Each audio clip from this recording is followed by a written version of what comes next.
Oi, gente! E aí, partiu mais uma aula da Renatinha? Então vamos lá. Na aula de hoje, nós vamos fazer a correção dos exercícios que foram passados no último módulo para vocês.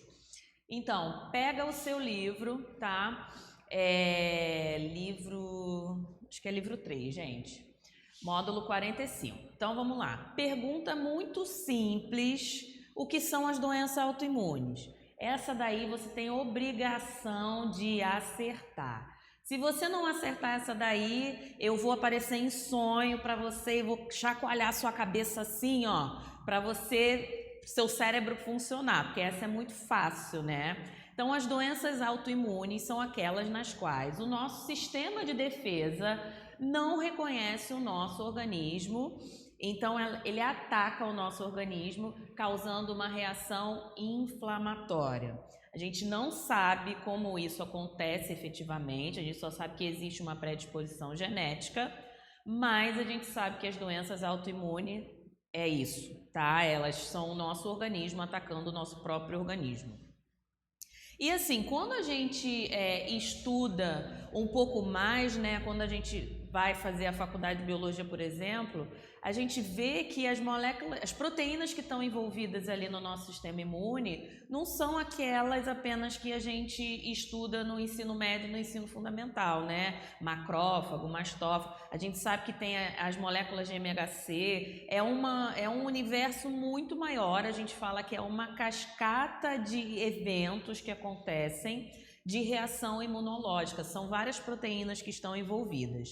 Mas assim, no básico, para você terminar o fundamental e o ensino médio, você saber disso, dessas informações a nível mais superficial, já ajuda a sua vida, né? Bom, a próxima pergunta: quais os fatores que podem desencadear uma doença autoimune? O que a ciência sabe, por enquanto, de certeza? Que ela é desencadeada por uma predisposição genética. Então, quer dizer que você tem um gene escrito aí no seu código genético que, sei lá, 80% das pessoas que têm esse gene podem apresentar, têm uma maior chance de apresentar determinada doença autoimune. Além disso, infecções por vírus e bactérias, contato com substâncias tóxicas por períodos prolongados, questões hormonais, estresse, tudo isso são fatores que podem ajudar a desencadear uma doença autoimune, embora o que a gente tenha certeza é uma predisposição genética, tá? Se tem alguém da tua casa, alguém da tua família que tem determinada doença autoimune, a probabilidade de você ter essa doença, ela é grande. Mas vamos só fazer um adendo aqui para ninguém ficar desesperado que vai ter diabetes. A diabetes que a gente está falando que é doença autoimune é do tipo 1. A diabetes que é mais comum, que a gente vê aí as pessoas desencadeando, é aquela por má alimentação. Uma alimentação rica em gordura e em açúcar vai desencadear o quê? Diabetes do tipo 2. Então, são aquelas pessoas que têm a circunferência abdominal maior, né? Que geralmente têm problemas cardíacos também associados. Tudo isso daí é a diabetes que a gente fala que é a diabetes dos que não se alimentam bem. Essa diabetes do tipo 1, você pode se alimentar bem, que se tiver escrito lá no seu código genético que você vai apresentar e você não pode fazer nada por isso, não tem jeito, está escrito lá no seu DNA.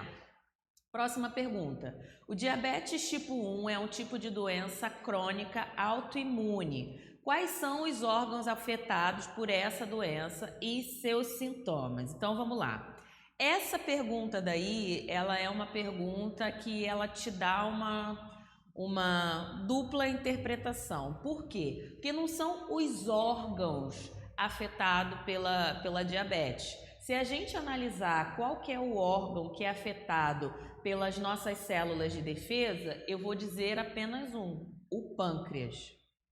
Agora, quais são os órgãos que ficam alterados por conta da pessoa ter diabetes? A pessoa que tem diabetes, ela tem mais risco de ter ataque cardíaco, a questão de trombose, a questão cardiovascular, esses vasos, eles ficam com menos mobilidade, então a pessoa tem maior probabilidade a ter AVC, né? Doenças relacionadas à circulação. Agora, o órgão que é afetado o órgão principal que é afetado pelas nossas células do sistema imunológico é o pâncreas, que produz a insulina e o glucagon. Quais são os sintomas da diabetes? A urina com açúcar, com glicose, atraindo formiguinhas, perda de peso excessivo, né? A pessoa come e não engordam. Tem vários sintomas associados que podem ser individuais, mas num sintoma que a gente pode dizer assim, que a maioria das pessoas tem, é perda de peso e a urina com açúcar. São consideradas doenças autoimunes. Então vamos lá, já te falei, essa daí, ó, mamão com açúcar. Se você errar essa daí, ó, vou lá chacoalhar sua cabeça de madrugada. Meningite AIDS. AIDS é uma doença viral, meningite pode ser viral ou bacteriana, mas não é doença autoimune. Lúpus é uma doença autoimune, dessas todas que eu falei no último vídeo, lúpus foi a que eu menos comentei, porque o lúpus, ela é uma doença que ela é muito ampla. Eu posso ter o lúpus só de ter uma rosácea no meu rosto, ou eu posso ter um lúpus mais severo que vai atacar os meus órgãos, que pode me levar até a morte. Então, o lúpus eu estou deixando para vocês pesquisarem, para vocês procurarem mais saber, e no dia da nossa live a gente discute a respeito do lúpus. Mas assim, lúpus é uma doença autoimune, mas a AIDS não é uma doença sexualmente transmissível. Lúpus e tireoidite de Hashimoto, esse é o nosso gabarito. Tireoidite é aquela infecção da tireoide, aquela glândula que fica no nosso pescoço, né? Que produz TSH, T4. Então, esses hormônios que vão fazer parte do nosso metabolismo, que vão auxiliar no nosso metabolismo. Então, tireoidite, um dos sintomas da tireoidite ou é aumento de peso ou é baixa de peso, porque a tireoide ela vai controlar o nosso metabolismo energético.